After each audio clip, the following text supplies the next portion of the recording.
এইবার বাবানের এক্সাম আর বাবানের বার্থডে একই সময় ছিল, তাই ওর মনটা একটু খারাপ ছিল, কেন কি না ও বেশি এনজয় করতে পারছিল না। পরের দিন এক্সাম আছে সেই কারণে। আমাদের বাড়ির থেকে ওর স্কুলটা বেশি দূর নেই, সামনে, কিন্তু ওর বাড়ির থেকে অনেকটাই দূর। তাই এক্সাম দেওয়ার পর ও এখানেই আসে, এখানেই থাকে। বিকেলবেলা সন্ধ্যেবেলার দিকে ওর মা এসে ওকে নিয়ে চলে যায়। আর এখানে থাকাকালীন যেহেতু ওর বার্থডেটা ছিল, আর সেটা সেলিব্রেশন না করলে কি হয়, তাই ছোটো মোটো করে আমরা বার্থডে সেলিব্রেশন করেছিলাম, বেশি সময় নষ্ট না করে, কেন কিনা ওকে পড়তে বসতেও হবে, আবার ওর এক্সামও রয়েছে। আর সেই জন্য ছোট একটা কেক এনেছিল, মা করেছিল পায়েস। আর ও পনির খেতে খুবই ভালোবাসে, সেই জন্য মা রাতে বানিয়েছিল পনির আর ফ্রাইড রাইস।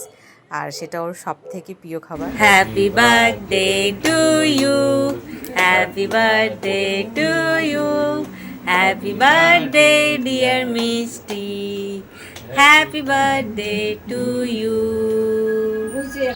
এইভাবে আমরা বার্থডে সেলিব্রেশন করি, কিন্তু ওর মা অনেক